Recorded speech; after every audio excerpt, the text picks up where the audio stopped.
An 80-year-old grandmother was jailed overnight in Clare County because she had a very small amount of pot at her home, but her medical marijuana card had expired. Fox 17's Dana Chiklis joins us in the studio with details, and the family's pushed Dana to end the stigma surrounding marijuana.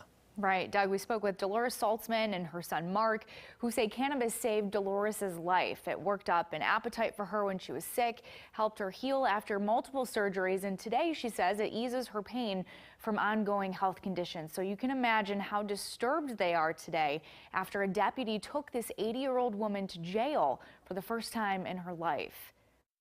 After I smoke, I go down to a 1. Pain-wise? What pain-wise? Before I smoke, I would say I'm an 8 right now. This November, Dolores Saltzman turns 81. She lives with arthritis, diverticulitis, muscle and bone aches. But she says cannabis keeps her moving and making art. And this is the little paper I work with. It's called quilling. It saved my life because I had a bad bleed. But the medicine the doctor put you on, the opioids and all of that, what did that do to you? Sick to my stomach. June 13th, around 9 at night, Clare County Deputy Ashley Gruno knocked on Dolores's door, according to court records, to return Dolores's great-granddaughter's phone. That's when the deputy smelled marijuana. She came in and kind of frustrated. You remember how you were telling me that your anxiety went up off the roof? Way up. And she asked whose it was, correct? Right, and I told her it was me. You can see the deputy seized several pipes, 4 joints, and 1 purple jar with an undisclosed amount of cannabis. How much marijuana did she take? About that much. Dolores says the deputy searched her bedroom, took pictures, even helped her clean up. I got everything done but the 1 pan. And I says, are you ready, hon? Because she just standing there leaning after she put the bread and ketchup away, just leaning there. I said, are you ready, hon? Let's go. Then Dolores was handcuffed in the patrol car, says she wasn't read her rights, and escorted to jail for the night. That's ridiculous what they do to people. They don't need to make you that cold. The old Arthur was screaming at me. She won't know who Arthur is. Arthritis.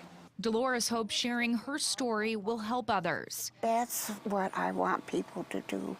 Don't be ashamed of it. Something that's going to help you feel better. Her son Mark says this deputy made a mistake. I just thought it was absolutely ridiculous to put her through this like that. They could have given her a ticket and to show us your card later. Fox 17 reached out to the Clare County prosecutor and sheriff about how this case was handled.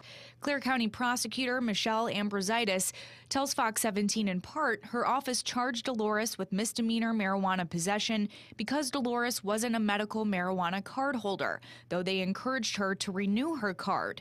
Then August 2nd, a judge signed this order dismissing Dolores's case.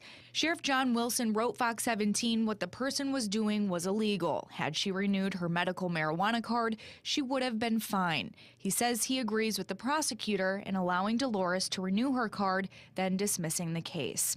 Dolores's renewed medical marijuana card is on its way, but she urges voters to legalize marijuana in November and end the stigma. I'm hoping that we all learn a lesson from this and we make amends and people will get out and vote for it. We're the ones that have to stand up. We are the people. And we just got to fight for our rights. So clearly a big vote coming up in November to legalize recreational marijuana, which is what Dolores was just talking about.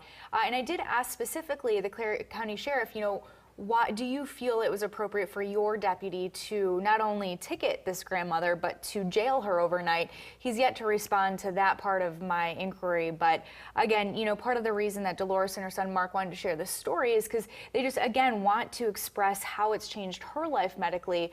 And also their disgust in feeling the jailing wasn't necessary. Ticket, fix it, ticket, okay. But to really jail an 80-year-old person overnight for this? Right. That's up for debate. With enough health problems as it is, but right. now kind of thrust into the spotlight on this debate. So it looks like they're willing to take it on. Yeah, absolutely. Excellent. Thank you, Dana. Well, the annual National Night Out